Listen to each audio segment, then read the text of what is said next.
but I also think there is a power to immortalizing good moments, my little wins, because it is so easy to forget them, especially during tough moments, and that's when you're gonna need them the most.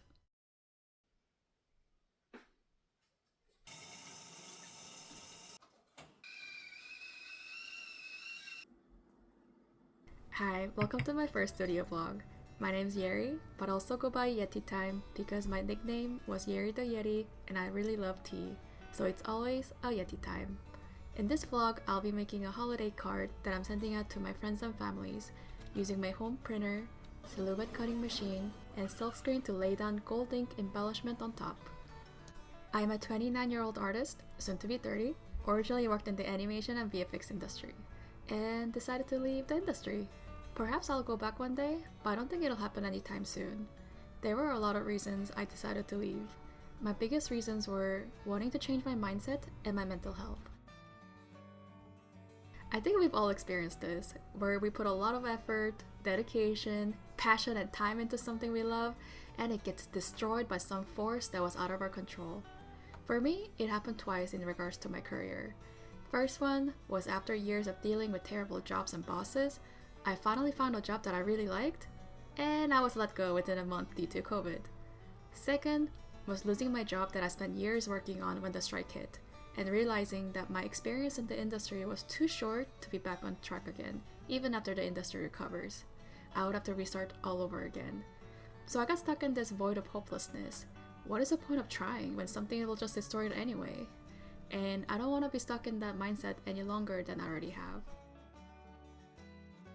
Losing my job gave me a chance to reflect on myself, and I was a mess mental health wise. I never had confidence in myself and in my work. I just naively thought that if I make it to the industry, that would give me some sort of objective proof that yes, indeed, you are a good artist. Here's your badge of worth that you can trade for confidence in yourself. But I realized as time went on that achievements do not give you confidence. Confidence comes from your trust in yourself. When you achieve the things you thought would fill you up with confidence, your anxiety and insecurity just move the goalpost, and you get stuck in this constant state of being a failure. When I first started out in the industry, I originally dismissed it as, it's normal to feel this way when you're a junior artist, first starting out, but it caught up to me real quick and hard. Before, it was just me, a bad artist, pretending I'm good at art. And now, I have tricked all these people into thinking I'm good at art, which spiraled into, I'm not only a bad artist, but a bad person. I don't deserve good things in life. So I realized it was time that I get to the root of the problem. I needed to build trust in myself, and what better way to do that than to open up my own art shop? I'm still very overwhelmed and anxious. There are so many businesses that go down and I can't shake out the fear. Why would I be any different? What will I do if this fails? What then? And why would anybody care about what I make?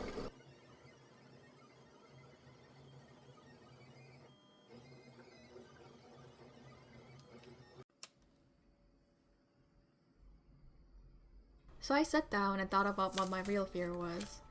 My biggest fear was surprisingly not about no one watching, nor not making enough sales, though that would suck if I can't break even on my business expenses. My biggest fear is doing nothing about my life due to fear, anxiety, and feeling hopelessness. So I thought to myself, if I'm gonna be sad, regardless of the outcome of this, I wanna be sad at least surrounded by the mess of all my efforts.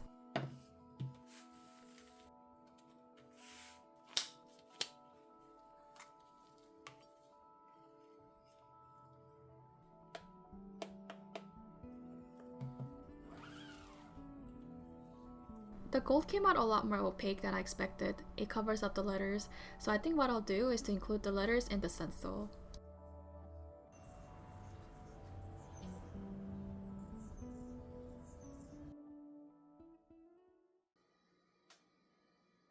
Getting the prints to line up correctly has been really difficult, but I guess this is the joy of printmaking.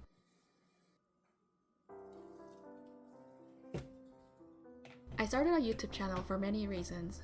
One, being accountability to do my work, but the biggest reason is that I wanted a reminder of who I am as an artist. I recently did a project on Instagram called Love Letter to My Future Self, where I drew and wrote a total of 6 love letters and sent them to myself from Montreal to Los Angeles for me to read them in the future. And it was really touching how much past Yeri wanted to take care of my future self, how much she wanted her to know she loves her. And through that project, I had this bittersweet realization how much I wanted to love myself, and so far, all of my efforts have failed. And yet, I still try. Despite all the failures, trying to love myself is something I've never given up on. But most importantly, I'm a really anxious person and also have terrible memories. I forget the good things that have happened, and my anxiety extremifies all the negative things. So the project was a record of, hey, actually, you have been a good artist. Life can be good. Bad things will pass. You aren't as bad as your anxiety and insecurity may make you think.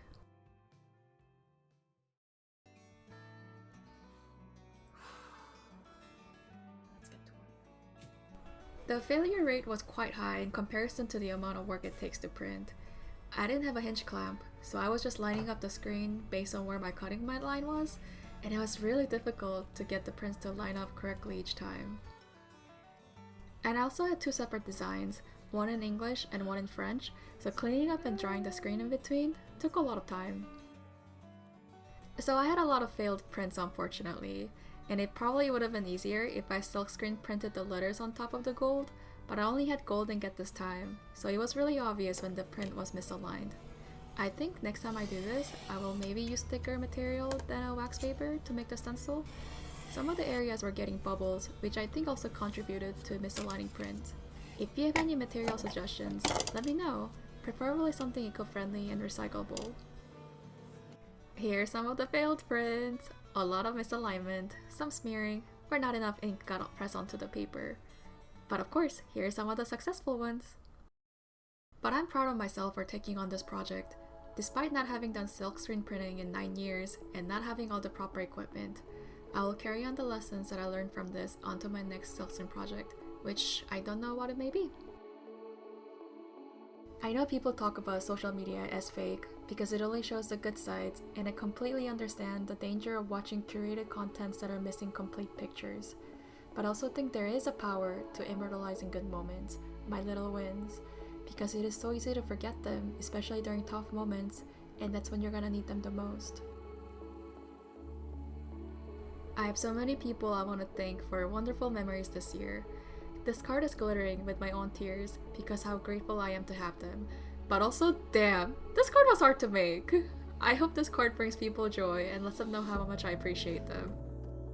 I aim to launch my art shop in January 2025.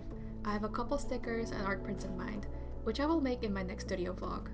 Honestly, I have no idea what I'm doing. I'll probably ramble about mental health and art again. But I hope you'll find them fun and follow me along on this journey. Thank you for watching. See you on the next one.